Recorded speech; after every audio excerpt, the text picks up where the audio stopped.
Bienvenue sur Coran de ton cœur, le podcast qui t'aide à reconnecter ton cœur à ton Coran.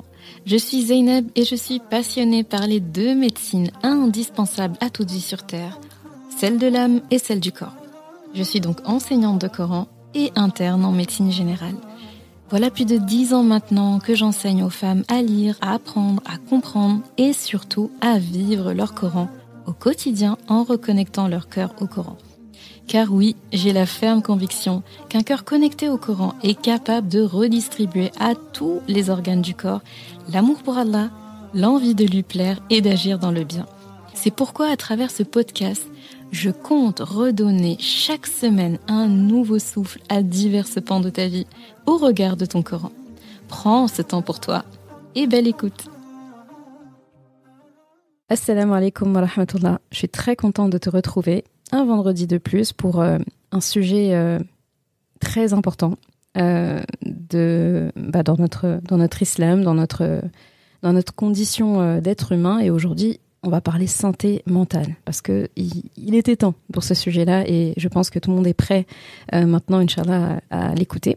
Et je suis pas seule parce que qui dit ce genre de sujet-là dit il faut vraiment quelqu'un du métier pour en parler. Donc je suis accompagnée d'une invitée de marque, comme j'aime dire. De toute façon, je dis ça tout le temps, mais moi je m'entoure que des gens de marque, machallah, des gens qui sont calés dans leur domaine. Donc aujourd'hui, j'invite Hafsa, qu'on connaît sur les réseaux comme Hafsa psychologue. Je trouve que ça te définit bien. Et donc je vais laisser Hafsa se présenter. Salam alaikum Hafsa. Wa alaykoum salam wa rahmatullahi wa barakatuh. Quel honneur. Je pense que j'ai pas d'autres mots. Je sais même pas ce que je vais ressentir en entendant ma voix sur le podcast que j'ai écouté pendant des années et des années qui m'a tellement apporté. Donc déjà, Zeynep, merci à toi pour tout ce que tu crées, tout ce que tu offres à la communauté. Vraiment, qu'Allah te récompense fois 1000 ici-bas et dans l'au-delà. Inch'Allah. Amin. Et oui, donc je m'appelle Hafsa. Je suis là aujourd'hui pour parler avec toi de ce qui me passionne, c'est-à-dire la santé mentale des musulmans, la santé mentale en lien avec le Coran, en lien avec l'islam de manière plus générale.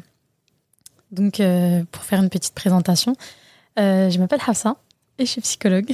Comme l'indique mon pseudo, j'ai fait au plus simple, généralement.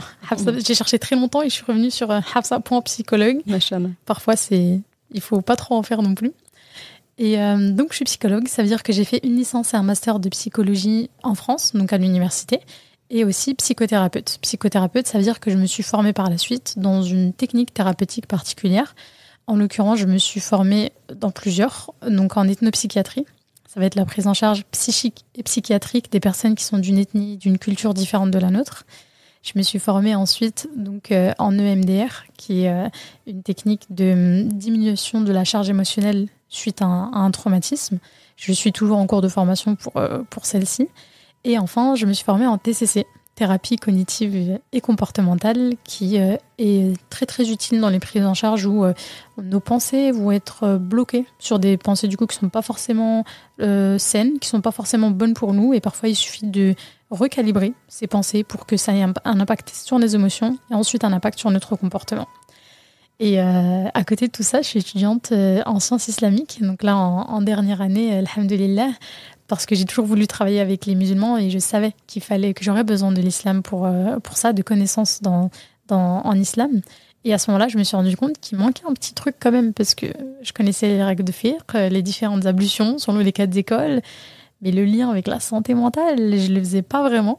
Et c'est là que j'ai découvert du coup la psychologie islamique, qui est une spécialité de psychologie qui est très développée, alhamdoulilah, dans beaucoup de pays, beaucoup plus anglophones, bien évidemment, mais aussi la Turquie, la Malaisie, l'Indonésie, Singapour aussi, et qui commence petit à petit à s'introduire en Europe.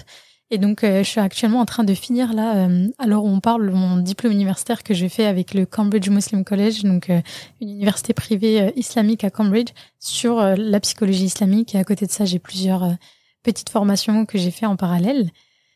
Et voilà, je crois que c'est à peu près tout. J'ai du coup ce compte Instagram sur lequel je partage du coup mes connaissances et J'essaye d'offrir du contenu, justement de sensibiliser sur la santé mentale pour la communauté.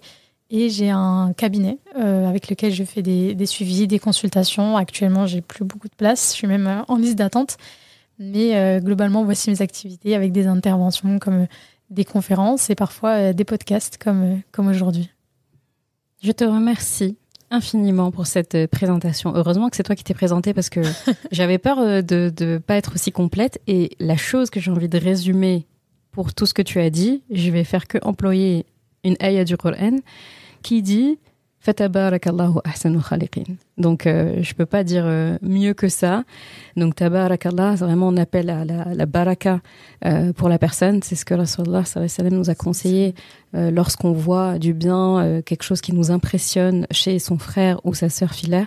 Et bien, quand il a entendu des compagnons faire des compliments, des éloges sur quelqu'un justement qu'ils admiraient, et ben, il les avait repris en disant « Mais vous voulez le mal pour votre frère ?» En disant « Ne dites pas ces choses-là sans appeler à la baraka d'Allah sur cette personne. » Et ça renvoie une ayah très belle dans Surat Mu'minun où Allah subhanahu wa ta'ala dit Fatabarakallahu ahsanul khaliqin. Donc c'est encore plus complet que dire Tabarakallah Allahumma barik fihi ou fiha. C'est vraiment, tu vois, la notion de baraka. C'est pas, tu vois, quand on dit baraka, les gens disent c'est la bénédiction. Mais c'est plus que ça. Baraka, c'est vraiment recevoir d'Allah plus que nos espérances. Recevoir bien plus que ce qu'on pouvait espérer. Donc forcément, beaucoup plus et plus adapté pour nous. Et donc, je trouve que la meilleure phrase qu'on peut dire à quelqu'un qu'on admire, c'est demander à Allah qu'il lui augmente et qu'il lui donne la baraka. Donc, qu'il lui donne encore plus que ce qu'il espérait. Et en plus, ce qui est bien, c'est que c'est une doua. Et donc, quand on fait une doua pour quelqu'un, on a un ange qui est mandaté que pour ça et qui dit « Oh walaki ou walaka bimis », donc à toi la même chose. Donc, je demande à Allah la baraka sur toi, sur tous ceux qui font du bon travail et qui sont honorables. J'en profite aussi pour faire cette même doua pour toutes les invitées que j'ai pu avoir dans ce podcast et je les remercie toutes. C'est vraiment un honneur pour moi que vous acceptiez mon invitation, que vous passiez ce temps avec moi. Je sais que tu vas dire oui, mais c'est moi qui suis honorée. On va arrêter de se battre et laisse-moi juste dire que je suis reconnaissante. Mais vraiment, quand j'entends ton parcours, quand j'entends tout ce que tu fais pour la communauté, c'est la fierté qui est là. C'est beaucoup d'honneur, beaucoup de joie, d'admiration et le fait d'être utile. Et Rasulullah sallallahu alayhi wa sallam avait parlé de le meilleur parmi vous, finalement, c'est celui qui est le plus utile aux autres. Et donc, en fait, on peut pas évoluer et réussir dans la vie si les êtres humains ne bénéficient pas de notre bien. Je pense que n'importe qui pourra dire que le bonheur, dedans, il y a le fait de vivre des belles choses. Et en fait, on atteint vraiment le bonheur que si on partage ce bien avec d'autres personnes. En tout cas, personnellement, moi, si on me disait de choisir entre, je sais pas moi, être millionnaire, mais genre ça bénéficie qu'à moi, ou gagner genre en dessous du SMIC, mais on va le partager à plusieurs et on va tous être contents, bah, je choisis la deuxième option. Parce que je me dis, mais à quoi bon avoir tout ça si en fait j'en fais pas bénéficier d'autres? C'est nul. C'est nul de réussir seul. C'est nul d'avoir du bien seul. C'est nul de se reposer tout seul. C'est nul d'avoir que pour soi en fait. Et à côté, les gens non. Donc c'est pour ça que j'aime bien les métiers comme le tien, les investissements comme le tien, parce que ça bénéficie à d'autres. Et j'aime beaucoup le moment où tu as dit « et je suis étudiante ». Je me suis dit, j'aime quand les gens sont à la fois dans leur métier et sont à la fois des finalement éternels étudiants, hein, finalement. Absolument.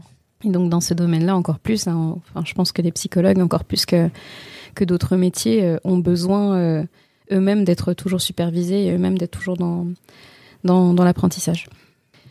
Eh bien, avant de rentrer dans le vif du sujet, comme j'ai coutume de faire, nous allons nous délecter du coup des ayats qui ont motivé l'épisode du jour.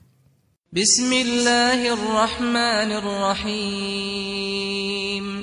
فحملته فانتبذت به مكانا قصيا فأجاءها المخاض إلى جذع النخلة قالت يا ليتني مت قبل هذا وكنت نسيا منسيا فناداها من تحتها ألا تحزني قد جعل ربك تحتك سريا وهزي إليك بجذع النخلة تساقط عليك رطبا جنيا فكلي واشربي وقري عينا فإما ترين من البشر أحدا فقولي إني نذرت للرحمن صوما فلن أكلم اليوم إنسيا. Elle devint donc enceinte, et elle se retira avec lui en un lieu éloigné. Puis les douleurs de l'enfantement l'amenèrent au tronc du palmier, et elle dit « Malheur à moi, que je fusse morte avant cet instant. » En gros, j'aurais préféré mourir avant cet instant, et que je fusse totalement oubliée. Alors il l'appela d'en dessous d'elle, lui disant « Ne t'afflige pas, ton Rabb a placé à tes pieds une source. Secoue vers toi le tronc du palmier, il fera tomber sur toi des dattes fraîches et mûres. Mange donc et bois, et que ton œil se réjouisse. Si tu vois quelqu'un d'entre les humains, dis-lui, assurément j'ai voué un jeûne au Ar-Rahman, à Ar-Rahman, je ne parlerai donc aujourd'hui à aucun être humain. Surat Maryam, ayah 22 à 26. Alors, Hafsa, j'ai choisi ces ayats-là, ou on a choisi ces ayats-là.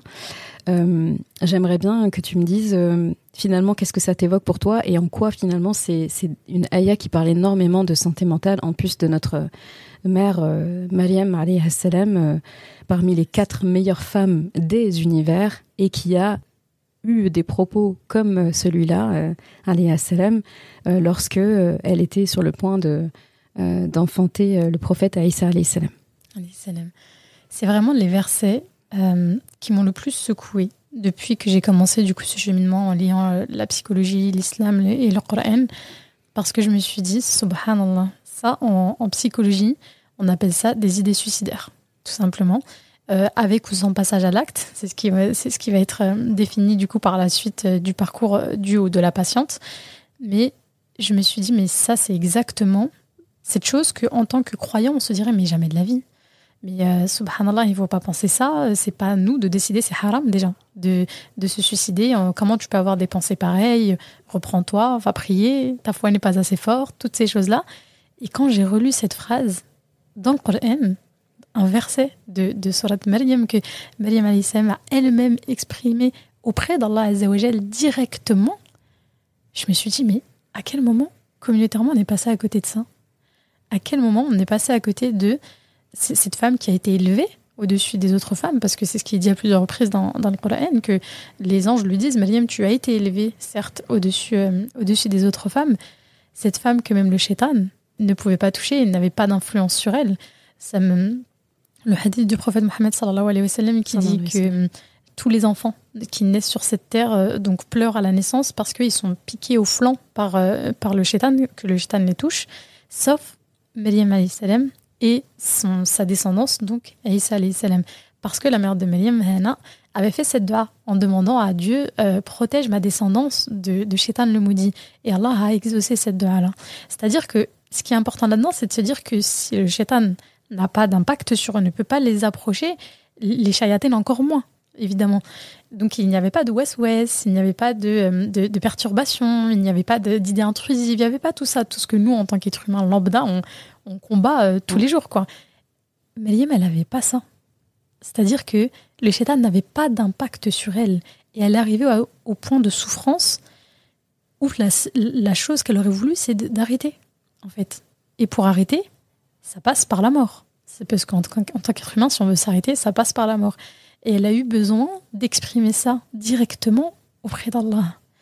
Et elle s'est permise d'exprimer ça directement auprès d'Allah. Quand on en discutait tout à l'heure, mais au moment où j'ai des pensées pareilles, par exemple, si un jour je traversais, que Dieu m'en préserve tout musulman, mais à un moment extrêmement difficile et que j'en arrivais à avoir ces pensées-là, j'irais pas voir mon père ou ma mère pour lui dire ça. J'en parlerai peut-être à un psychologue, peut-être à une amie, peut-être il y a encore des gens vraiment triés sur le volet, peut-être que j'en parlerai que quand j'en pourrai plus au bout de 6 mois, mais je le dirai pas comme ça. Elle l'a pensé, elle l'a exprimé auprès d'Allah Azza wa Jal. Parce qu'elle a senti que c'était assez safe, en fait, pour elle de pouvoir le dire. Que c'était pas quelque chose qui lui serait reproché, que c'était légitime. Il n'y a même pas eu ce questionnement de se dire, en fait, je peux dire ça, je peux pas dire ça. Non, je suis qui je suis, Dieu m'a créé, il me connaît, et à ce moment-là, j'ai besoin d'évoquer ça, donc je le dis. Parce que on va parler des douleurs physiques de l'accouchement, bien évidemment sans péridurale, dans le désert, avec tout ce qu'elle traversait à ce moment-là. Mais on oublie la souffrance psychique dans laquelle elle vivait. Maryam radhiyallahu anha, c'est avant tout une femme, un être humain. Elle est toute seule, elle est enceinte, elle n'a jamais été touchée par qui que ce soit. Dans une communauté où être enceinte, c'est forcément de l'intimité, et de l'intimité, alors qu'elle n'était pas mariée, c'est de l'adultère. Et donc la punition et tout ce qui s'ensuit avec l'adultère, l'image qu'elle allait avoir au sein de la communauté, vraiment le déshonneur auprès de sa famille, auprès de sa mère, auprès de son oncle, du coup le prophète Zacharia, radhiyallahu anhu. Et elle vivait avec tout ça. Mais moi j'ai un examen, je stresse, j'en tremble. Je prépare une conférence ou avoir un podcast comme celui-là, j'ai un niveau de stress vraiment ce qui peut approcher de la somatisation. Qu'est-ce qu'elle a dû vivre à ce moment-là ? Toute seule, à vivre un truc extraordinaire. Même si elle l'expliquait, on ne la croirait pas. Et toute sa vie, elle qui a grandi en plus dans le temple, elle n'a pas grandi au sein de la communauté, donc elle a grandi vraiment dans cet isolement très pieux. Elle était au-dessus de tous les autres. Et elle se retrouve dans cette situation-là. Vraiment, le niveau d'angoisse qu'elle a dû vivre, le niveau d'isolement, le niveau de peur, le niveau de pleurs qu'elle a dû vivre à ce moment-là a dû être absolument terrible. Donc on parle à la fois de souffrance physique, mais aussi de souffrance psychique. Et c'est la combinaison de ces deux-là qui l'a amenée à dire ça auprès d'Allah Azza wa Jal. Et encore une fois, le plus important dans tout ça, au-delà de son parcours et de ce qu'elle est amenée à le dire, c'est qu'elle se permet de le dire à Allah Azza wa Jal. Allahu Akbar. Et au-delà de ça, tu le dis très bien, hein, chère Zainab, il n'y a pas de mots en trop dans le Coran, il n'y a pas de mots en moins, il y a juste ce qu'il faut au bon endroit. Et Allah Azza wa Jal a décidé que cette phrase-là devait rester dans le Coran. Il a décidé que cette phrase-là devait nous être transmise, qu'elle était nécessaire dans son parcours. Et il nous la transmet. Des siècles et des siècles après, il nous la transmet. Mais pourquoi ? Et sans la juger. Avec une absence complète, avec une absence vraiment de aucun jugement. Au contraire, il lui répond, en fait. Exactement. Il lui répond. En gros, il accompagne son émotion du moment. Il l'accepte. Il la laisse l'exprimer. Il entend son émotion. Il l'accepte. Il lui répond, il la rassure. Et ça, subhanallah, tu sais, c'est le B à bas de la psychothérapie. Subhanallah. Accepter les émotions de son patient. On n'est pas là pour le remettre en question. On n'est pas là pour diminuer ce qu'il vit. On est là pour accepter ce que ressent notre patient. On accepte, on accueille. Et une fois que c'est accueilli, on rediscute avec lui, on lui donne des éléments, on travaille avec lui, on lui répond, on est dans la réassurance s'il y a besoin de réassurance, etc. etc. Et c'est exactement ce qu'Allah Azza wa Jalla applique avec elle. Subhanallah.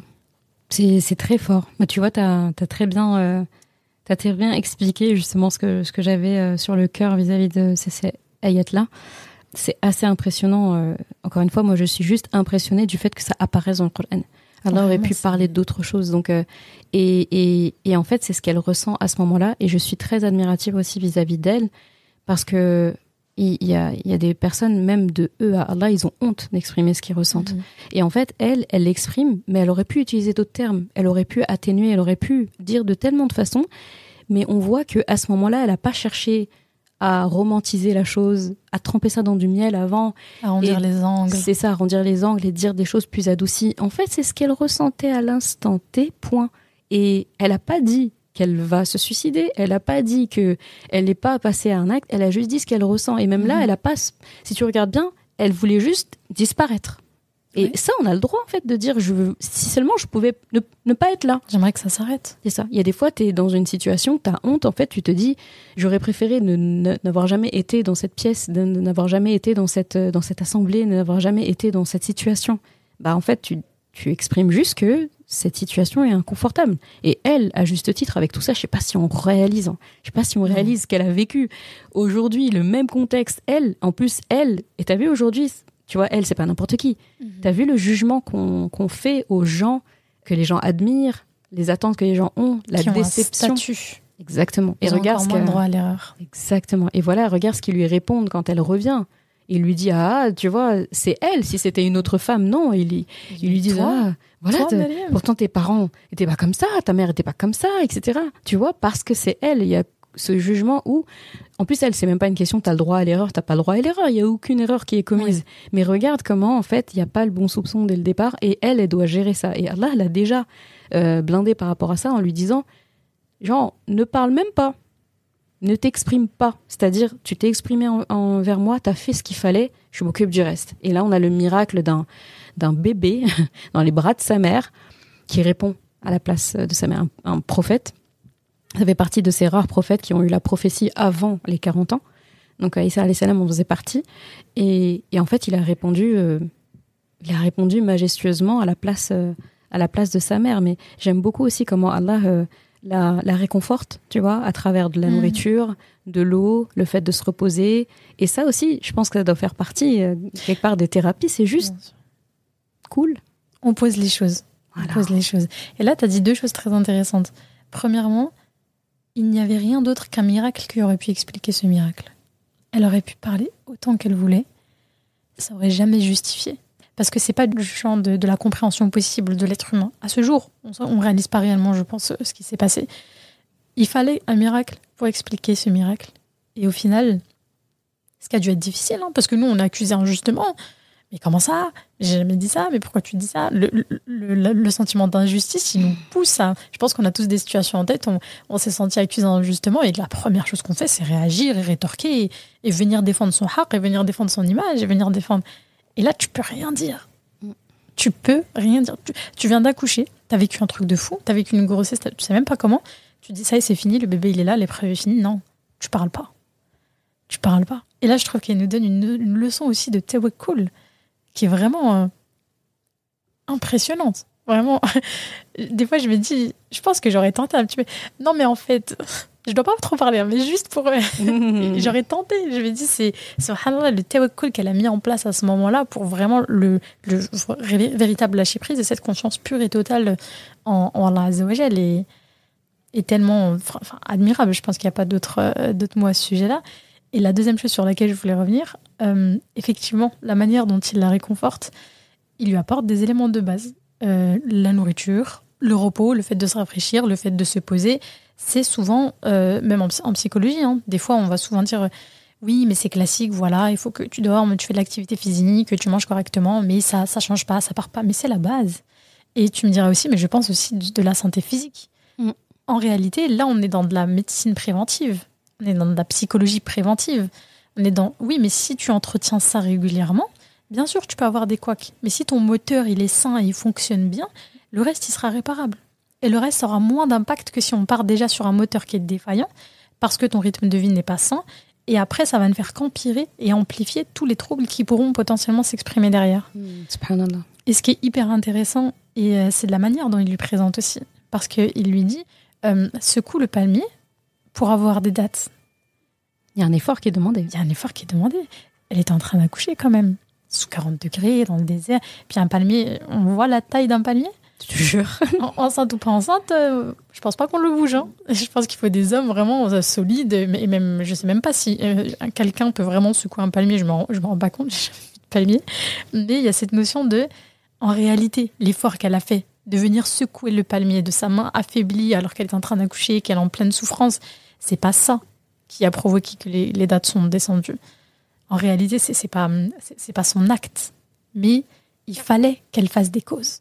Il fallait qu'elle fasse des causes pour qu'il puisse... Parce que Allah Azza wa Jal, il a déjà fait apparaître un banquet complet. Il a déjà fait... Elle-même, il lui a fait apparaître des fruits qui étaient hors saison, aussi. à côté d'elle, pour qu'elle puisse se nourrir. Et à son fils plus tard. Exactement. Et donc, un peu, c'est intéressant parce que le concept de nourriture revient régulièrement dans l'histoire. Dans leur vie, ouais, c'est vrai. Et là, encore une fois, il aurait pu faire apparaître. Il aurait pu lui mettre les dattes tout de suite dans la bouche. Il aurait pu faire qu'elle ressente même pas le besoin de se nourrir, ce sentiment d'affaiblissement. Et pourtant, il lui dit, ok, donc déjà, tu vas avoir faim. Mais en plus, si tu veux manger, si tu veux de l'énergie, il va falloir que tu fasses l'effort. Quand bien même, tu es en train de faire un effort physique incroyable, tu es en train d'accoucher. Fais l'effort. Va faire la démarche fais les causes. Attache ton chameau. Et moi, j'en prends soin. Et je me dis, subhanallah, dans ce moment-là, elle est en train de dire qu'elle n'en peut plus. Elle veut mourir. Et on lui demande quand même de faire l'effort. On lui demande quand même de faire l'effort pour mettre du sens à sa vie et pour qu'elle s'empare de ce sens-là. C'est-à-dire le sens, c'est pas moi qui vais venir te mettre du sens dans ta vie, tu dois te le trouver de manière intrinsèque. Je vais t'accompagner du mieux que je peux, même en tant que psychothérapeute, je t'accompagne du mieux que je peux. Je ne peux pas, on est des outils. On est vraiment des outils facilitateurs en tant que psychologue. C'est pas nous qui dénouons. C'est pas nous qui soignons, c'est pas nous qui réparons. Nous, on n'est rien de tout ça. On est vraiment des outils qui dépendent de l'effort du patient, vraiment de l'effort du patient. Un patient qui vient toutes les semaines sans faire les exercices et sans travailler sur ce qu'on lui a demandé de travailler, ou ne serait-ce que réfléchir entre des séances sur tout ça, oui, la thérapie, elle va durer 2-3 ans. Et ça va être très long. Contrairement à d'autres patients qui vont être très rigoureux, qui vont beaucoup s'investir, parce que le changement, il est interne. Il est interne. Je ne peux pas faire résonner quelque chose qui, de base, est très faible. Et deuxièmement, cette notion tout simplement de temporalité psychique, de temporalité divine, d'épreuve aussi. Cette maladie mentale peut être ton épreuve. Il va falloir que tu la vives un certain nombre de temps, mais tu fais quand même les causes. Au même titre que le prophète Ayoub, alayhi salam. Avec la maladie. Avec la maladie. C'était son épreuve. Ça ne l'a pas empêché de faire des causes. Ça ne l'a pas empêché de faire ce qu'il fallait pour se soigner, pour prendre soin de lui, de continuer à faire des doigts, de continuer à demander, quand bien même c'était son épreuve et c'était écrit qu'il allait la vivre pendant tant d'années précises. Et pas une de plus et pas une de moins. Et les causes, et je trouve que ça met... on parle souvent des causes sur la maladie physique. Il faut aller voir le médecin, il faut, prendre de l'huile de nigel, et ou même en lien avec la médecine prophétique, il y a beaucoup de choses avec le miel, toutes ces choses-là, pour prendre soin de soi, à la fois d'une manière préventive, mais aussi d'une manière après active, proactive, quand on est dans la maladie. Mais pour la santé mentale, alors déjà, est-ce qu'on la considère comme une maladie réellement ou pas ? On n'en est pas là. C'est ce que j'allais te demander. Et machallah, on a fait une belle intro. J'aime bien quand les intros comme ça sont en lien avec un passage du Coran. C'est des meilleures intros. Mais du coup, ça m'amène exactement à ce que tu es en train de dire. Pourquoi est-ce qu'on parle de ce sujet aujourd'hui ? C'est parce que ça fait partie des tabous. Et si tu as remarqué, en ce moment, je suis un peu dans... C'est pas une période, c'est clairement une mission. C'est pas un combat. Mais genre, Hafsa, je pense que tu as remarqué les tabous en ce moment. Et moi... Tu les décortiques. Voilà. On s'entend bien dans le sens où je les regarde droit dans les yeux, je dis tu ne seras plus un tabou, tu vois. En tout cas pas dans la communauté. Et la santé mentale en fait partie. Et aujourd'hui, dire que la santé mentale, en fait, n'existe pas ou est un problème et tout, ce que j'ai observé, tu me diras si tu es d'accord avec moi, c'est qu'il y a deux versants en fait. Pour la santé mentale, maladie mentale, psychique, les troubles, etc. et tout, c'est qu'en fait, il y a deux volets. Soit on va associer ça à tout ce qui est les djinns, c'est shaitan, le mauvais œil, la sorcellerie, ou bien l'autre versant ça va être sur le pan la spiritualité, c'est un manque de iman, c'est un manque de tawakkul, t'es pas un bon croyant, attention, tu fais pas assez tes prières et tout, et parfois on dit ça à quelqu'un qui fait toutes ses prières, il fait ses adkar, etc. et tout, mais est-ce que ça signifie ne pas être un bon musulman, une bonne musulmane parce que la personne est en dépression ou parce que la personne est anxieuse, tu vois, c'est assez, je trouve ça assez compliqué dans le sens où aujourd'hui on a tout ce qui est neurologue, les neuroplasticiens, psychologues, psychiatres, etc. et tout. La science prouve en fait que ça fait partie et les musulmans encore plus parmi eux dans ces métiers, tout ça prouve en fait que c'est quelque chose qui est bien présent chez l'être humain, qu'il est même finalement normal de ressentir à certains moments et que ça pouvait pas être autrement. Et donc, la santé mentale aussi, c'est pas une nouvelle chose, on est d'accord ? C'est quelque chose qui existait même avant que Rasulullah sallallahu alayhi wa sallam en parle, c'était omniprésent.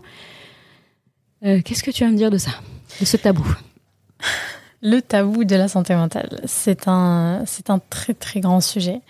Alhamdulillah, l'honnêteté intellectuelle m'obligera quand même à dire que je sens qu'il y a un vent, il y a un tournant.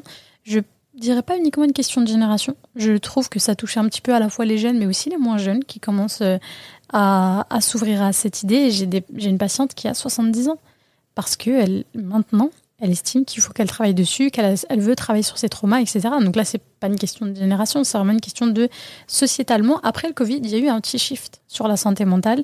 La société, notamment francophone, a beaucoup mis l'accent sur ça à ce moment-là, sur les dépressions qu'ont pu subir à la fois les étudiants, les personnes aussi, le fait de se retrouver enfermées pendant autant de temps, ça a fait beaucoup de dégâts psychiquement. Et on a commencé à ouvrir un petit peu les vannes. Je dis bien un petit peu sociétalement. Parce que le tabou de la santé mentale, en réalité, c'est pas que au sein de la communauté. C'est vraiment beaucoup plus général et beaucoup plus global que ça, malheureusement.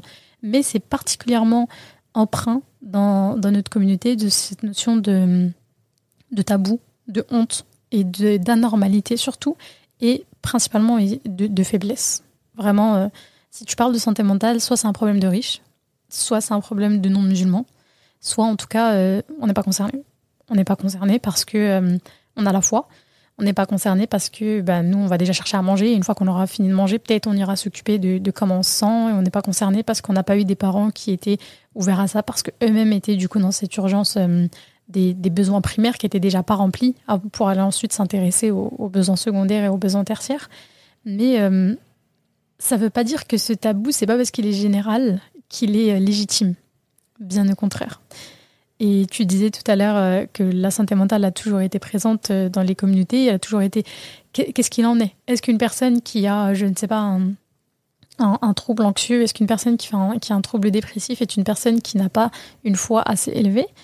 Eh bien, il faudrait se poser la question. Est-ce qu'au sein du Coran, on a des histoires ? Est-ce que dans les hadiths, dans la sunna, on a des histoires qui sont rapportées de personnes qui ont vécu ça ? De personnes qui ont vécu des troubles psychiques, des troubles psychiatriques, qui ont vécu des anxiétés, des dépressions, des angoisses, des TOC. Vraiment, est-ce qu'il y en a et qui étaient croyants ? Il y en a.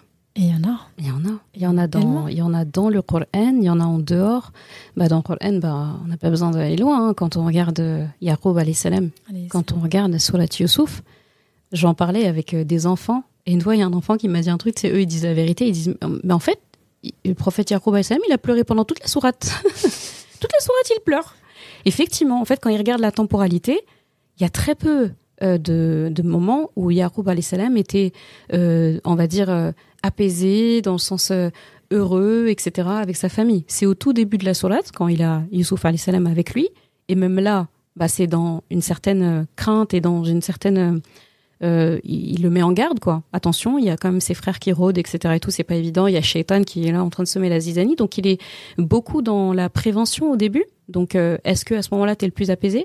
Et à la fin, en fait, quand il retrouve enfin Yusuf alayhi salam, et entre le temps où Yusuf alayhi salam est parti, donc il a été jeté dans le puits, c'était pas un nouveau-né, donc c'était déjà un enfant. Il y a le temps qu'il a passé en Égypte, il a atteint l'adolescence, puis la maturité, puis l'âge de la maturité, l'âge de la prophétie, 40 ans, donc il y a quand même des années qui s'écoulent.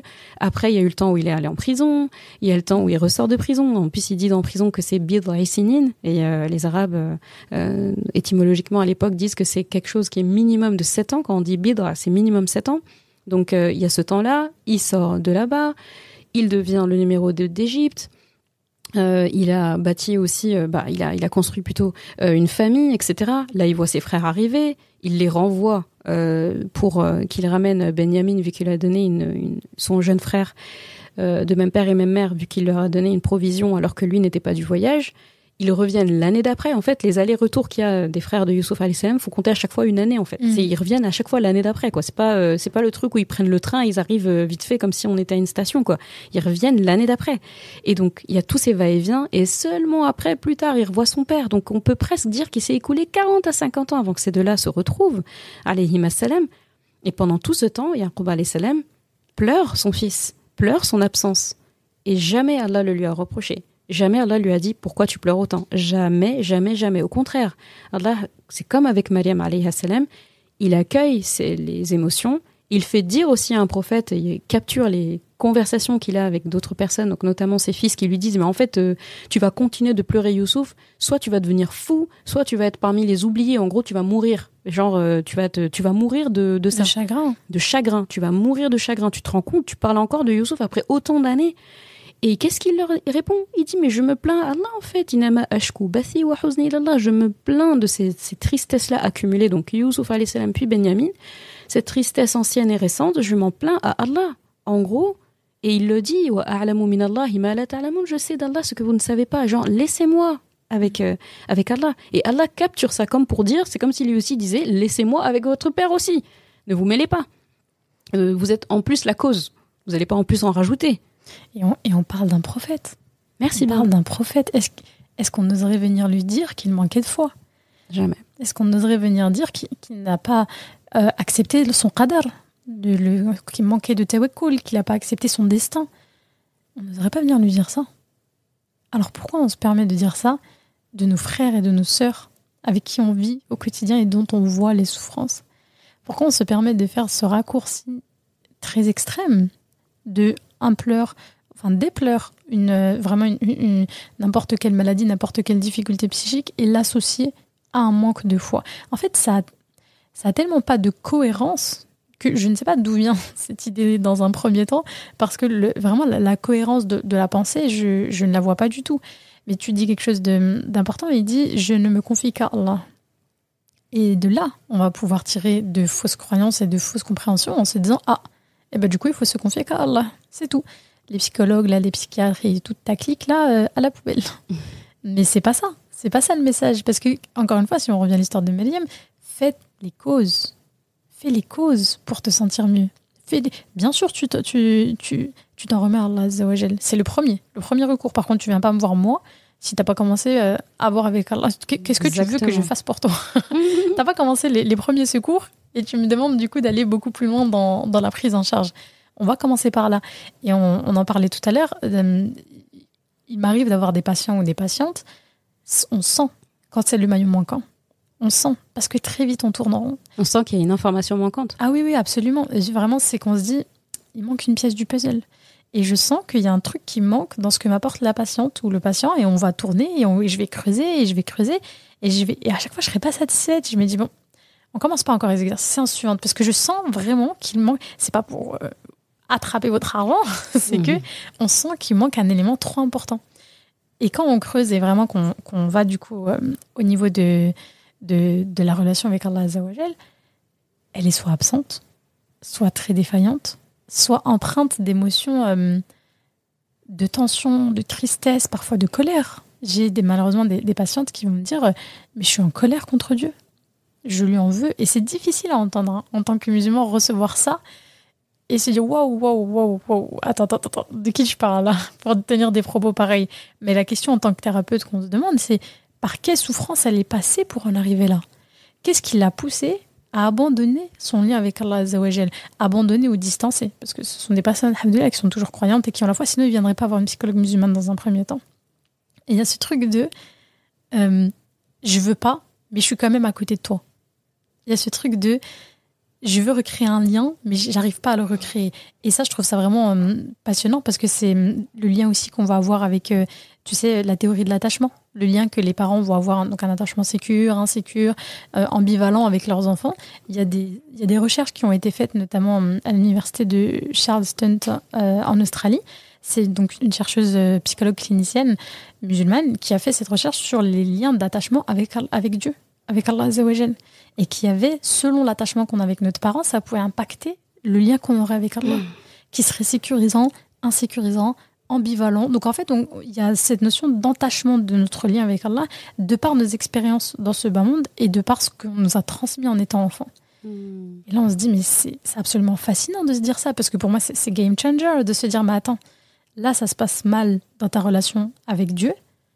Mais si on va creuser, on va découvrir qu'en réalité, ceux qui t'ont blessé, ceux qui t'ont fait souffrir, c'est des êtres humains, c'est des gens sur cette terre. Mais viens, on va soigner ça. On va soigner ça pour permettre à ta relation avec Allah d'être plus saine et cercle vertueux. Parce que ta relation avec Allah plus saine, elle va t'apporter de l'apaisement, elle va t'apporter du tawakkul, elle va t'apporter un lâcher-prise qui va te faire diminuer ton anxiété, ton stress, tes angoisses et tout ce que tu as dans ton quotidien. Et encore une fois, un cercle vertueux qui se nourrit et qui s'alimente. Donc je vois plus le lien vertueux entre la foi et la santé mentale que l'inverse, que cette notion de l'un serait dû au manquement de l'autre. Au contraire, l'un se nourrit de l'autre. Ça marche dans un sens, mais j'avoue que le sens inverse, moi, je le vois pas beaucoup, parce que les problématiques en lien avec la santé mentale, déjà, sont très variées. On va parler de troubles, après on va parler de maladies, on va parler de psychologie, on va parler de psychiatrie. C'est différentes manières, du coup, d'aborder la santé mentale, et souvent, les personnes sont très perdues au milieu de tout ça. De manière générale, je trouve que la santé mentale, c'est un domaine très flou pour les non-initiés, entre guillemets. On va parler de développement personnel, on va parler de coach, après on entend psychiatre, psychologue, psychothérapeute, psychopraticien. Comment on se retrouve dans tout ça? Donc, effectivement, il y a toute une variété de termes, de définitions qui sont très précis, et quand on ne connaît pas la psychologie, on peut facilement s'y perdre. Je me souviens, quand je rentrais en licence 1 de psychologie, je me dis, bon, je rentre en psycho, voilà, il y a psycho, quoi. J'ai eu mon emploi du temps, psychoclinique, psycho du développement, psycho différentiel, le psycho... Enfin, il y avait 1000 types de psycho, et je me disais, mais qu'est-ce que c'est que ça? Je vais jamais réussir à les différencier, en réalité, quand je serai dedans. Et en fait, elles n'ont rien à voir. La neuropsychologie, c'est pas la psychologie sociale, qui n'est pas la psychologie clinique, qui n'est pas la psychologie du développement, etc., etc., etc. Il y a beaucoup de spécialités, il y a beaucoup de finesse dans le type de prise en charge, parce qu'on parle de la psyché de l'être humain. Parce que la psychologie, si on reprend le terme de base, c'est un terme grec, psycho, qui veut dire l'âme, logia, la science de l'âme. Et là, on peut se poser la question, mais attendez, l'âme, elle est passée où dans les études de psycho ? C'est une très bonne question. C'est vrai. Elle est devenue complètement inexistante. Ah ouais, c'est volatilisé.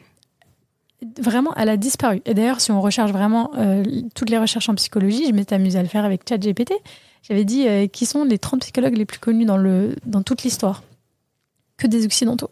Je me suis dit, bon, ok. Oh, ça, c'est une malhonnêteté intellectuelle, ça. Et ben, on continue. J'ai fait 50.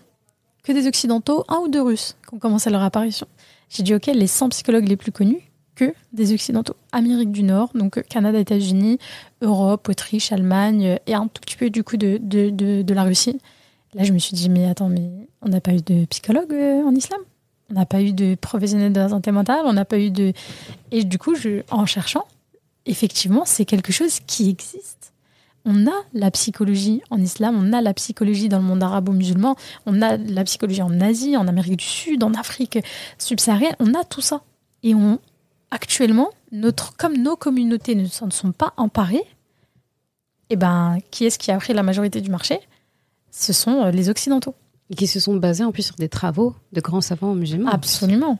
Absolument. Quand on regarde les premières recherches qui ont été faites par les savants polymathes musulmans, donc on a par exemple Abu Zayd al-Balkhi, qui a fait les premiers travaux par exemple sur les TOC, les premiers travaux sur les TCC, la technique dans laquelle je me suis formée l'année dernière, thérapie cognitive et comportementale, c'est une forme de thérapie qu'il exprimait déjà. Et on est dans les années 700. Donc c'est-à-dire on est au Moyen-Âge. De ce qui était d'ailleurs l'âge d'or de l'époque islamique, mais au Moyen-Âge en France, la santé mentale, on en était où ? En Europe, de manière générale. Soit ils étaient fous, soit ils étaient à l'église, soit ils étaient abandonnés, tout simplement. Et à ce moment-là, ils avaient vraiment ils avaient des hôpitaux, ils avaient des soins, ils avaient des techniques thérapeutiques, ils avaient des accompagnements. On a vécu cet âge d'or-là. Et donc la psychologie en arabe, ilm nafs. Ilm, la science nafs de l'âme, encore une fois. Et on retrouve encore une fois cette science, cette connaissance de l'âme. Donc on parle de la même science à la base. Et le mot nafs, où est-ce qu'il apparaît ? Dans le Coran, omniprésent, tu vois. Absolument. Subhanallah. Bah, tu vois, quand tu as parlé justement de ça, l'âge d'or au niveau de tout ce qui est psychologique, etc., bah, j'ai dans mes études du Coran, des sourates, etc., bah, parmi les exégètes, bah, il y avait des psychologues et des psychiatres aussi. Donc l'imam Al-Razi, qui fait des magnifiques tafsirs aussi, et bien en 704, il était un des premiers à parler justement de santé mentale. Et donc ça, c'est juste après, 700, bah, c'est presque contemporain du prophète sallam en fait. Donc du coup, tu te dis ah ouais. Et ça me fait penser aussi à l'imam Razali rahimahullah qui avait affirmé avoir passé 6 mois en dépression sans savoir quelle en était la cause en fait. Et il disait que avec du travail, il a parlé d'abord bien sûr d'Allah, avec du tawakkul, il dit en gros, il a résumé en Allah m'a aidé et j'ai pu en sortir, j'ai pu en guérir. Il a parlé de dépression 6 mois. Et ce qui est vraiment passionnant, c'est que quand il parle de dépression, que ce soit le Razali ou que ce soit Abu Zayd al-Balkhi, il la classifie déjà en 2 types de dépression. Les dépressions endogènes et les dépressions exogènes. C'est-à-dire la dépression qui va arriver d'un événement qui se passe dans ton environnement, un décès brutal d'une personne qui était chère, je sais pas, une rupture extrêmement douloureuse, la perte d'un enfant. Voilà, il se passe des choses dans ton environnement qui viennent tellement te perturber que tu peux tomber en dépression. Et les dépressions, du coup, endogènes, qui sont chimiques, qui sont presque sans raison. Chimiquement, c'est toi la médecin, hein, mais il y a des neurotransmetteurs, des hormones qui ne sont plus transmises, qui ne sont plus créées, qui ne sont plus dans le corps, qui font que voilà l'hormone du plaisir, et on peut rentrer dans un état dépressif. À quel moment le facteur de la foi, le facteur de la pratique, le facteur de la croyance peut rentrer comme un facteur aggravant de tout ça ? Là, on n'est pas là-dedans. Au contraire, ça va être un facteur protecteur. Et il y a des études, beaucoup d'études, notamment aux États-Unis, parce que c'est quand même une société bien plus croyante que l'Europe, qui montrent que les personnes qui sont croyantes, qui ont une croyance en Dieu, en l'au-delà, au jour du jugement, etc., c'est un facteur protecteur pour eux par rapport aux santé mentale. De manière générale, ils sont moins touchés par la dépression, par l'anxiété, par tous ces troubles psychologiques parce qu'ils sont protégés par leur foi. Donc oui. Et même quand ils sont touchés, ils guérissent plus facilement. Exactement. Ils ont une résilience qui va être plus... Il y a cette notion-là, donc la résilience personnelle, mais l'effet communautaire. Un des arguments qu'ils ont utilisé, c'est le fait de dire que en appartenant à une communauté religieuse, il y a un sentiment d'appartenance qui reste présent, qu'on le veuille ou non, qui est plus ou moins marqué selon les différentes personnes, mais qui est présent et qui aide plus facilement ces personnes-là à sortir d'états dépressifs, à sortir d'états anxiogènes ou de n'importe quel autre trouble psychologique. Et du coup, c'est vraiment hyper intéressant et riche de se rendre compte qu'on est bien au-delà du t'es croyante, t'es pas croyante. Non, il y a un effet communautairement. Est-ce qu'on est soutenu? Est-ce qu'on est entouré? Est-ce qu'on fait, comme on disait encore une fois tout au début, de ton rythme de vie, tout simplement? Quelle hygiène de vie tu as au quotidien? Ta foi avec Allah, évidemment, elle sera là, elle sera importante. Mais c'est vraiment c'est quoi le terme déjà? Multifactoriel. Exactement. C'est vraiment multifactoriel. Et réduire ça à la seule présence ou non de la foi, c'est vraiment c'est de l'injustice. C'est une injustice complète envers les personnes qui souffrent déjà de ça. Subhanallah. Et ça me fait penser dans le Coran, tu vois, il y a une ayah qui résumerait tout ça, et ça aurait pu être la ayah qui a motivé l'épisode du jour quand Allah dit « Fas'alu ahla dhikri in kuntum la ta'lamun » Demandez aux gens du rappel, aux gens qui connaissent, si vous ne savez pas. Et les savants, par rapport à cette ayah, ils parlent à la fois donc de ceux qui sont savants dans la religion, savants aussi dans le Coran, dhikr associé au Coran, et aussi par extension, ceux qui sont savants dans leur domaine. En fait, si tu sais pas, voilà. En fait, cette ayah, elle pourrait répondre à tous ceux qui disent « Est-ce que le Coran parle de dépression? Est-ce que le Coran parle d'aéronautique? Est-ce que le Coran parle de ça ?» Et en fait, les gens vont tout de suite dire « Mais en fait, le Coran est censé être complet, et il nous dit pas ça. » Sauf que le Coran, il te donne en fait tous ceux à côté duquel tu peux pas passer. Il te donne tous les ingrédients pour le reste. Mais Allah, ça revient toujours aux causes. En fait, s'il te donnait tout, chaque virgule, chaque détail, dans le sens tout, l'agriculture, il va loin, à quel moment tu vas aller chercher la science toi-même? À quel moment tu vas apprendre? À quel moment tu vas exceller? Si en fait, il y a un livre qui résume chaque détail, qui est un dictionnaire de tout dans la vie. En fait, ta part, elle y est pas. Tu vois, ta part, elle y est pas. Donc, il dit, tout ce qui est indispensable, je vous le donne. Rasulullah sallallahu alayhi wa sallam vous le donne. Et après, sur le reste, ce que vous savez pas, demandez-le à ceux, à qui j'ai donné cette science. Donc, ça, c'est demander, en fait, au Coran d'aborder chaque spécialité, chaque surspécialité, ce serait vouloir, en fait, qu'une personne maîtrise toutes les spécialités. Ça veut dire que toute personne qui lit le Coran doit maîtriser toutes les spécialités du monde et tout de manière générale. C'est pas possible. Allah a donné à chacun son art. Et c'est aussi pour qu'on soit interdépendant. Absolument. Donc, c'est très, très juste ce que tu dis. Et Dieu nous dit à plusieurs reprises dans le Coran, ces cœurs qui réfléchissent, ces cœurs qui se voilent, ces cœurs qui se dévoilent. En psychologie islamique, le centre de l'être humain, c'est pas le cerveau. En psychologie islamique, le centre de l'être humain, c'est le cœur, le qalb. Et cette notion du coup de cœur qui réfléchissent, il veut que nous, en tant qu'êtres, on soit des êtres qui vont chercher la science, qui vont se nourrir de cette science, qui vont réfléchir entre eux-mêmes. Et ça me fait penser à toutes ces notions du coup après en sciences islamiques de divergence et des avis différents et de mais pourquoi il y a autant d'avis différents en islam? Mais c'est une richesse. Je sais plus quel était le compagnon qui l'avait dit, mais qui disait que la plus grande richesse pour lui qui est arrivée avec l'islam, c'était la divergence.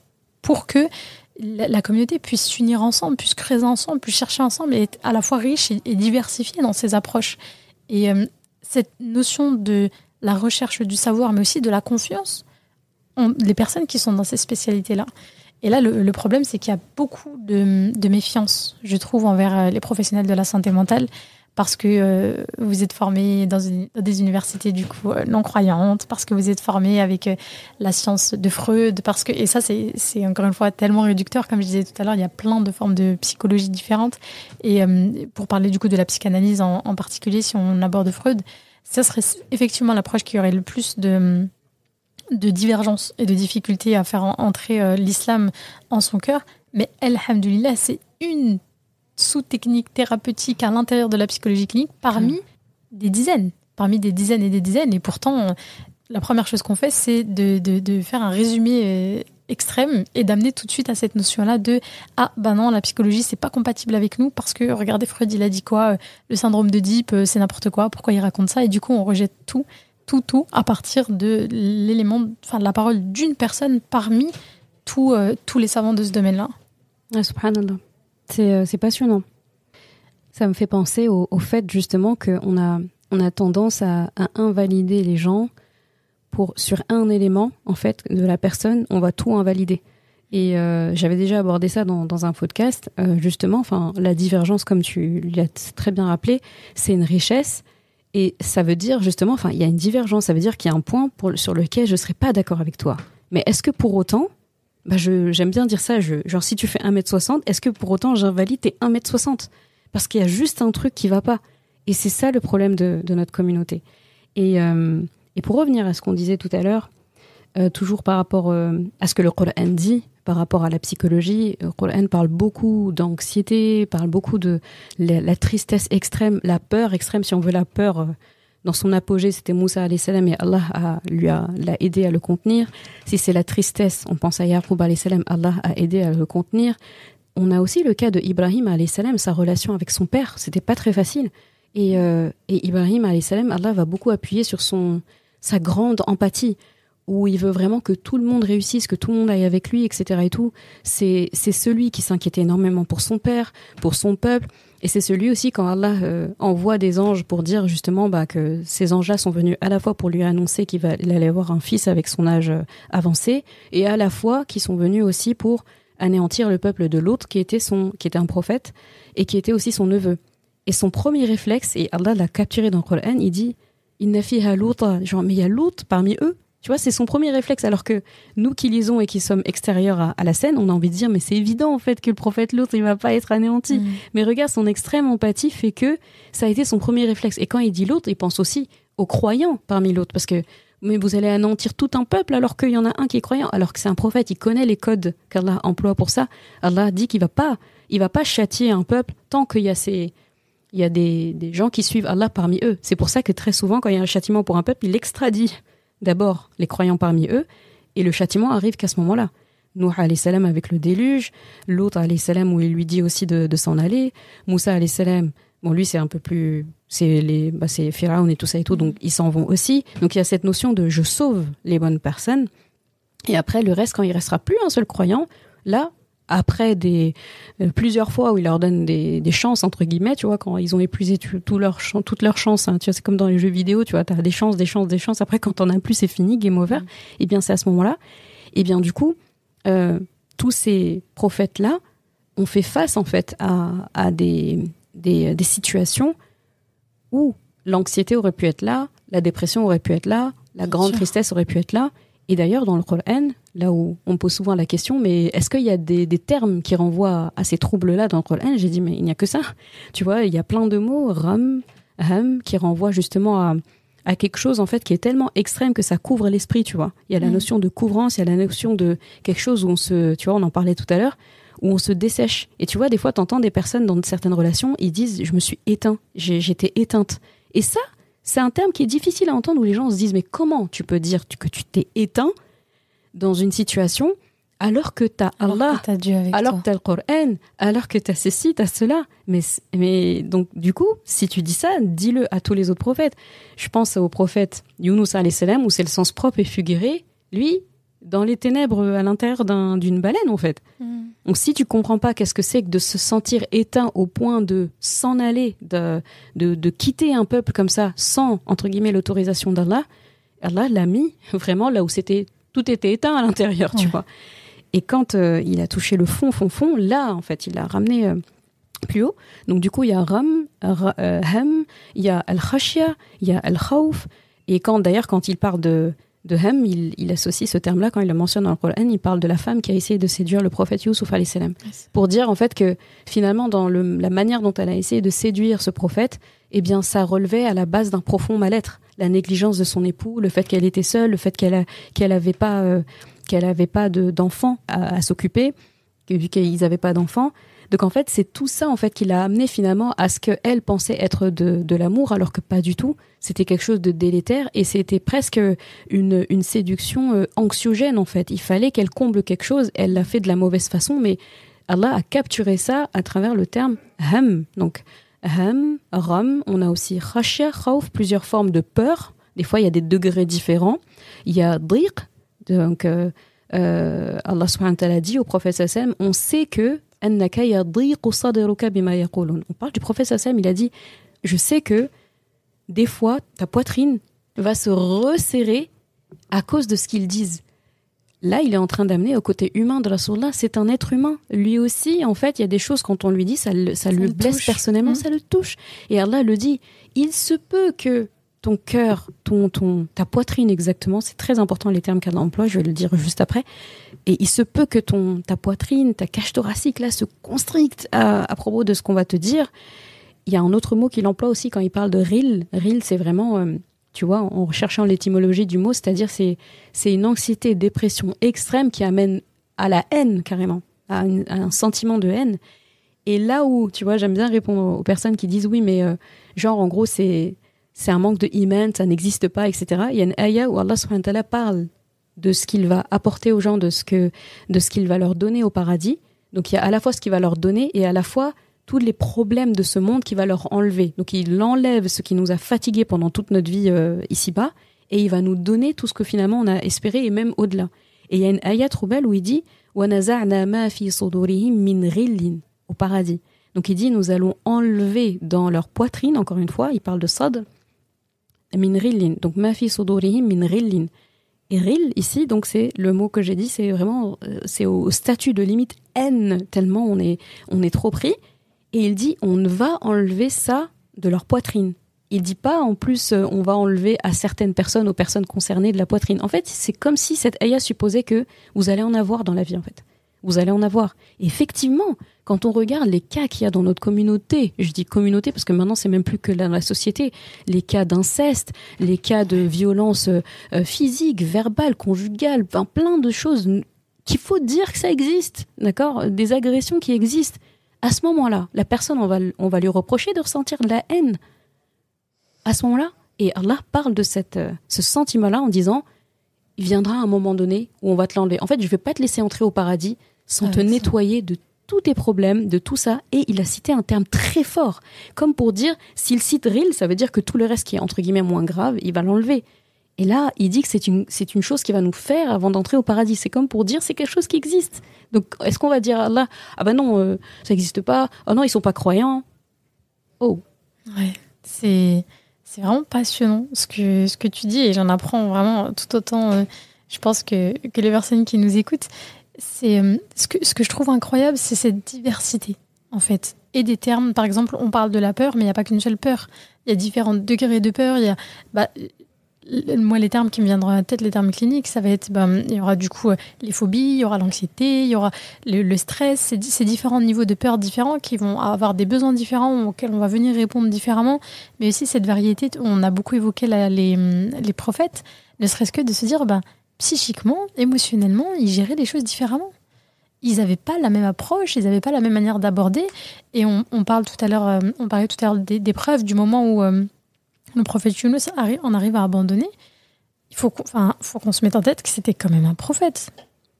Et il a abandonné. Mais qui sommes-nous, nous, pour penser qu'on n'abandonnera jamais de notre vie parce qu'on a la foi ? Parce que le prophète Yunus, il n'avait pas la foi. Il n'avait pas une foi qui était bien plus parfaite que la nôtre. Bien évidemment que si. Bien évidemment que si. Et chacun de ces prophètes, j'aime à me rappeler que s'ils sont passés par ça, parce que Allah aurait pu leur éviter ces passages-là. Il aurait pu ouvrir le cœur de tout le peuple du prophète Yunus. Il aurait pu raffermir son cœur à lui pour qu'il n'abandonne pas et qu'il continue et qu'il persévère. Mais il l'a laissé dans son humanité, comme un message pour nous. Il l'a laissé, Maryam radiallahu anha, dans sa détresse, comme un message pour nous. Il a laissé du coup le prophète Yaqub alayhi salam dans sa tristesse, comme un message pour nous. Ils sont passés par ça pour que nous, on en tire des leçons. Mais la moindre des choses, c'est d'honorer le sacrifice, c'est d'honorer la souffrance, c'est d'honorer la douleur par laquelle ils sont passés pour nous faire comprendre des choses. Quand on regarde le prophète Mohammed sallallahu alayhi wa sallam, c'est des traumas qu'il a vécu. Il a perdu ses enfants, oui, effectivement. Il avait commencé par les parents, mais il a perdu aussi des enfants. Quelle douleur que de perdre un enfant. Il a perdu ses parents, il a perdu son épouse, il a perdu tellement de gens. Et regarde comment il a appelé l'année où il a perdu 2 membres influents de sa vie. L'année de la tristesse. Qui fait ça ? Il l'a dit comme ça. Et est-ce que quelqu'un lui a reproché ? Aujourd'hui, quelqu'un il dit ça, c'est une année noire pour moi. On va dire, dis alhamdoulilah, ça va pas ou quoi? Des gens, leur arrive. T'as déjà des enfants, t'en as perdu, mais t'en as déjà. Remercie Allah, t'as des enfants. Mais on n'a pas dit c'est pas la question. On cherche trop, en fait, à rationaliser la souffrance. On cherche à rationaliser la souffrance et on cherche à lui donner un degré acceptable ou non acceptable. Ta souffrance, elle est OK si tu es, par exemple, un Gazaoui et vraiment qu'Allah leur vienne en aide. Amin. Là, ta souffrance, on la comprend et on la tolère. Si tu es quelqu'un qui vit en France, t'as aucune raison de te plaindre.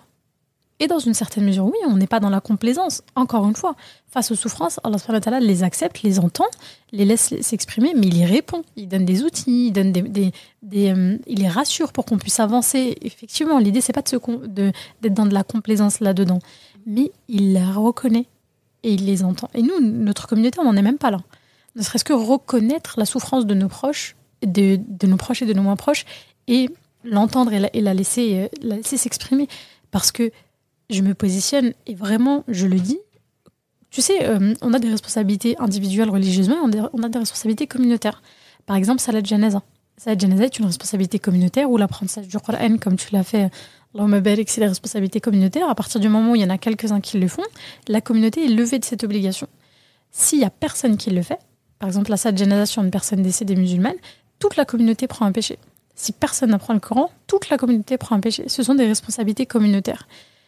Je suis intimement persuadée que le jour du jugement dernier, on rendra des comptes communautairement sur les personnes dans notre communauté en souffrance, auxquelles non seulement on n'a pas ouvert la porte, mais on a claqué la porte au nez quand ils sont venus exprimer leur souffrance, et qui, dans des élans de désespoir, dans des élans vraiment de souffrance, sont passés à l'acte. Sont passés à l'acte ou sont partis chercher de l'aide ailleurs, voire en quittant l'islam parfois. Ah bah oui. Voire en quittant l'islam. Quand on a subi de l'inceste, qu'on a le courage d'en parler au sein d'une famille musulmane, et qu'on vient lui dire « Mais toi, t'as fait quoi ?» Et qu'on vient lui dire « Mais toi, qu'est-ce que tu faisais là-bas ?» Ou qu'on vient... Parce qu'on panique. C'est pas quelque chose de facile à accueillir, cette notion de se dire « Ma propre enfant, dont j'ai la responsabilité, a subi ça. » En plus, inceste, donc c'est intrafamilial, donc il y a tout qui se mélange. Et je dis pas que c'est simple. Je dis pas que c'est simple, mais c'est un effort qui doit être fait.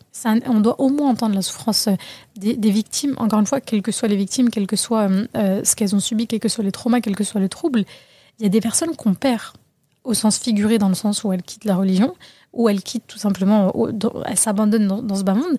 Et il y a des personnes qu'on perd au sens propre, des personnes qui décèdent, des personnes qui meurent de cette négligence-là. Et là, on faillit en tant que communauté.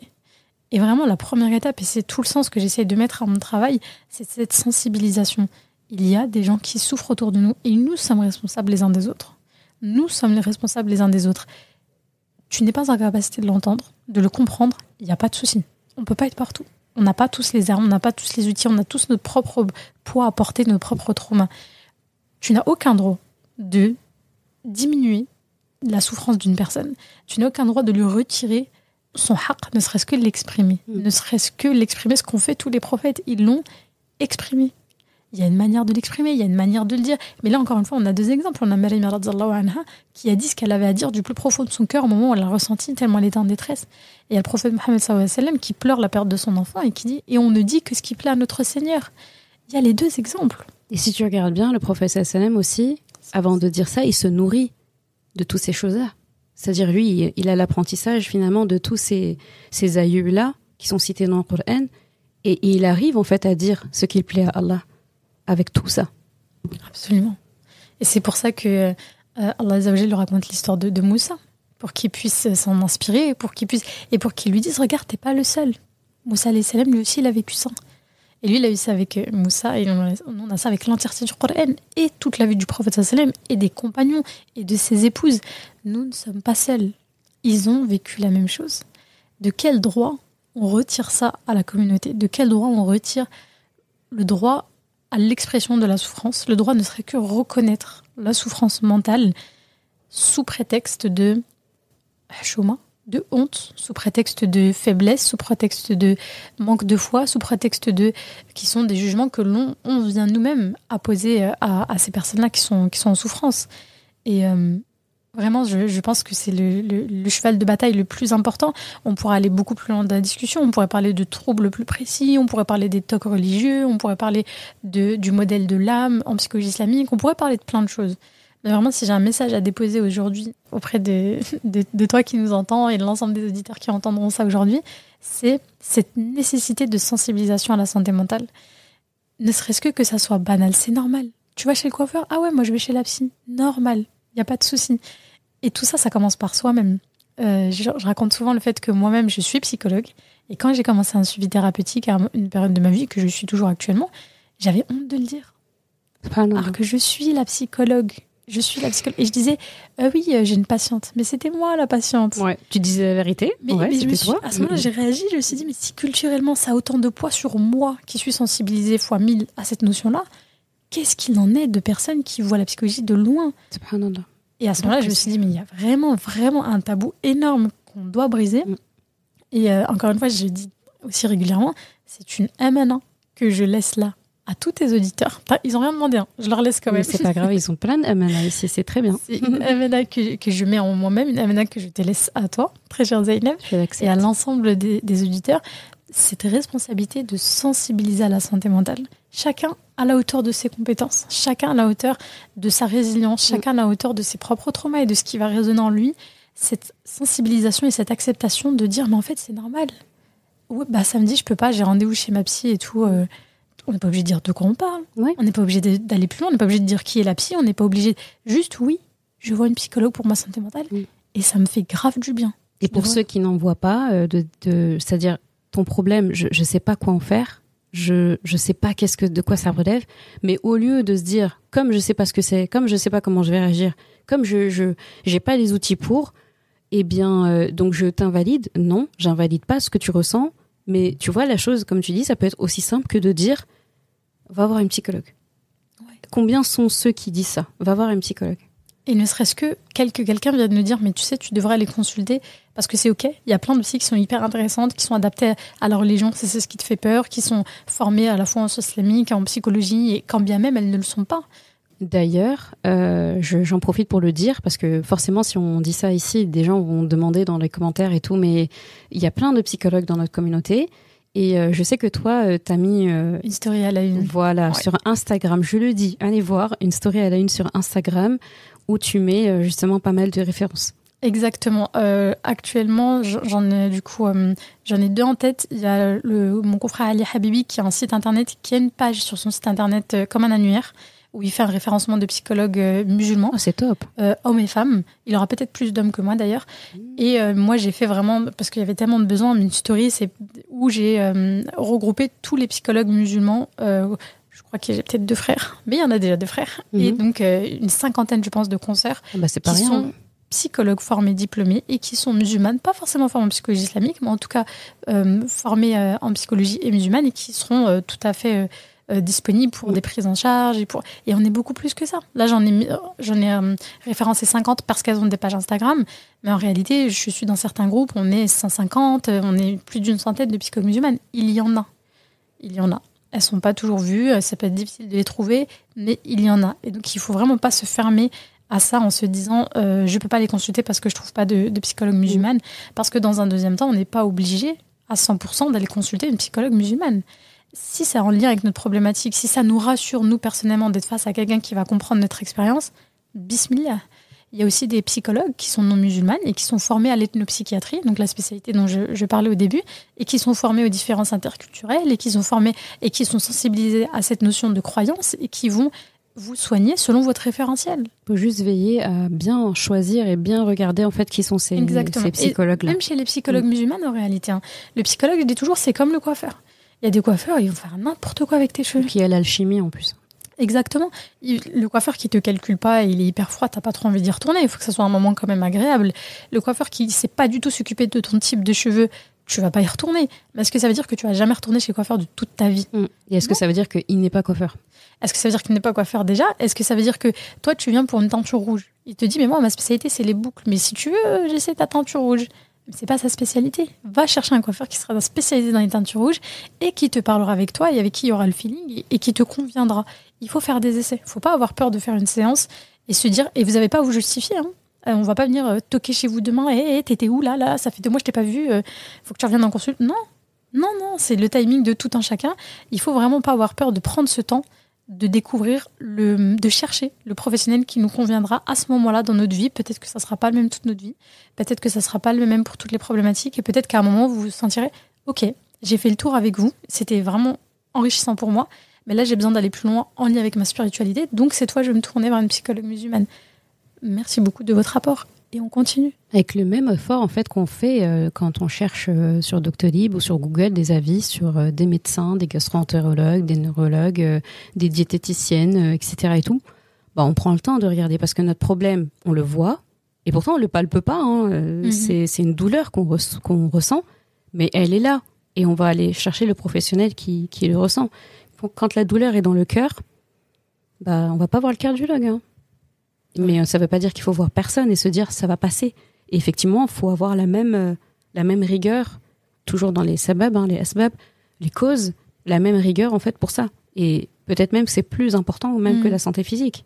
Et ne pas hésiter même à faire cette istihara, en s'en remettre à Allah Azzawajal pour savoir si vraiment c'est le professionnel qu'il vous faut. Et je terminerai sur du coup, les conseils par rapport à les thérapies, juste sur cette notion aussi de patience. De patience parce que si vous avez pris 30 kilos en 10 ans, vous n'allez pas les perdre en un mois. La santé mentale, c'est pareil. Vous arrivez avec 30 kilos de difficultés, de traumas, de schémas cognitifs qui sont défectueux, de choses qui viennent parfois même de votre mère, de vos parents, qui reviennent beaucoup plus loin. C'est pas en 4 séances qu'on va régler tout ça. Et j'ai souvent des patientes qui arrêtent au bout de 2, 3, 4 séances parce que elles voient pas l'effet direct, mais tout simplement parce que c'est long. On parle du psychisme d'une vie.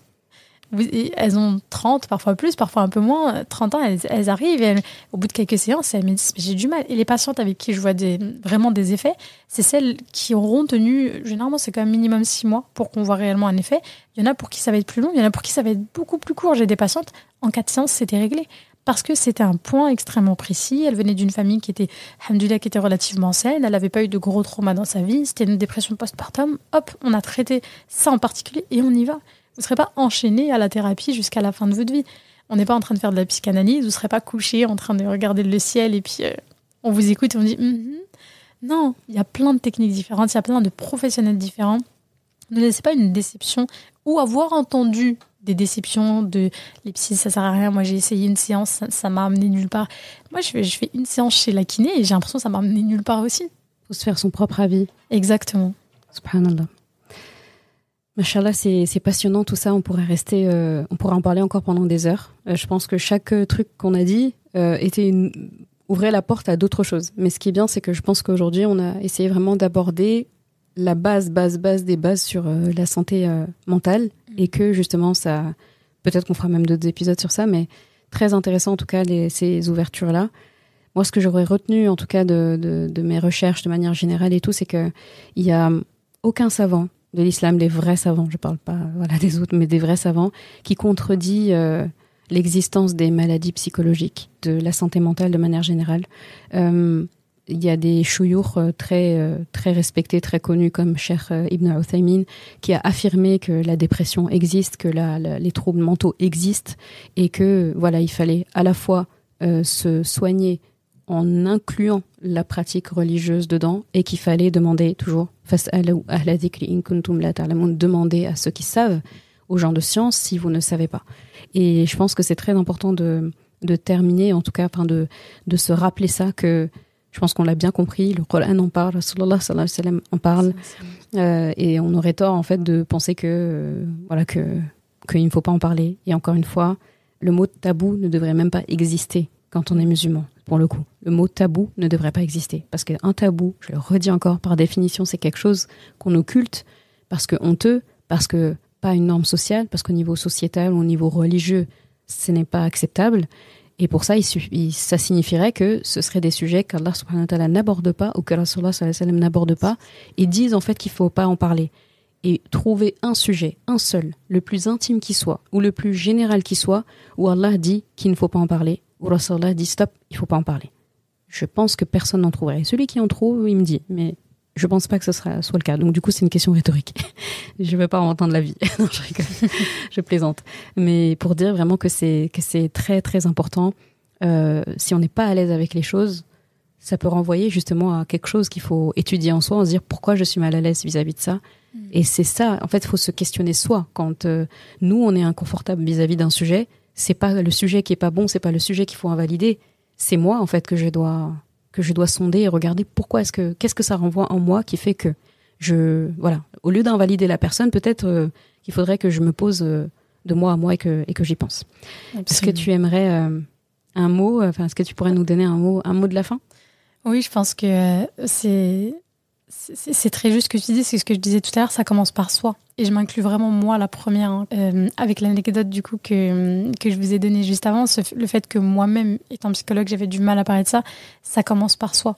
Et un tabou, je pense que ça se défait brique par brique, vraiment petit à petit, personne par personne. Et je dis souvent, on va toucher tous les cœurs. Âme par âme, une par une, cœur par cœur, on ira sensibiliser sur cette notion-là et on ira lever le tabou pour que les personnes puissent s'exprimer, puissent se soigner, devenir des individus sains, qui sont bien à l'aise avec qui ils sont, leur identité de femmes, d'hommes, musulmans et dans toute leur sphère familiale, communautaire, sociétale, qui créeront après des couples sains, des mariages sains qui nous amèneront des foyers sains et donc des enfants, Inch'Allah, qui seront des faits dans une moindre mesure de toutes ces choses-là. C'est encore une fois une responsabilité communautaire et une MNA qu'on est obligé de prendre un par un et du coup que je vous confie ici. Et qu'on va prendre, de toute façon il n'y a pas le choix. En fait, j'espère que vous avez compris que Hafsa, elle le dit gentiment, mais en fait elle donne pas le choix. Machallah. Et moi non plus. Donc là on a compris, c'est bon. On est en 2024, il faudrait qu'on puisse regarder Rasulullah sallallahu alayhi wa sallam demain, parce que Yawm al-Qiyamah arrivera plus vite qu'on ne le pense. Ça nous paraît loin, mais non. Par rapport au calendrier d'Allah, si je puis me permettre l'expression, c'est très, très, très, très proche. وَنَرَاهُ قَرِيبًا. Allah subhanahu wa ta'ala dit, nous, on voit les choses loin, alors que lui, il voit les choses très, très, très proches bientôt. Eh bien, il faudrait pouvoir regarder Rasulullah sallallahu alayhi wa sallam dignement et se dire qu'en fait, on a continué dans son héritage et on n'est pas retourné avant la jahiliya, parce que je le dis souvent ces temps-ci, mais on a des comportements des fois qui sont des comportements dignes de avant que la Rasulullah sallallahu alayhi wa sallam vienne, alors qu'en fait on est censé progresser. Donc Allah nous aide à aller de l'avant et d'arrêter de reculer. Je te remercie beaucoup Hafsa pour ta présence, pour avoir accepté l'invitation. Je me sens toujours encore honorée. Je me dis, les gens acceptent mes invitations quand même. C'est fort. Tu sais très bien, mais nous, on est honorés de recevoir ton invitation. Donc, barakallahu fiki à toi encore une fois pour tout ton travail de manière générale, pour ton invitation aujourd'hui, pour cet échange. Et puis, j'espère que ça sera que le début. Inch'Allah, ya Rab. Inch'Allah. Salam alaikum wa rahmatullah. Wa alaykoum salam. Merci d'avoir écouté cet épisode. Et comme toujours, si ce podcast t'a apporté du bien, alors une chose à faire, t'abonner pour ne rien rater. Et si il te semble pouvoir être utile à d'autres personnes, sens-toi libre de le partager et même de laisser un commentaire et la note de ton choix sur ta plateforme d'écoute préférée. Ce sera une belle manière de me faire savoir que ce podcast doit continuer et être écouté par le plus grand nombre. Je confie à Allah subhanahu wa ta'ala le soin de préserver ta foi, ton honneur et ton cœur. Je te laisse à présent passer un bon moment avec ton Coran et je te dis à vendredi prochain pour un nouvel épisode. Assalamu alaikum wa rahmatullah.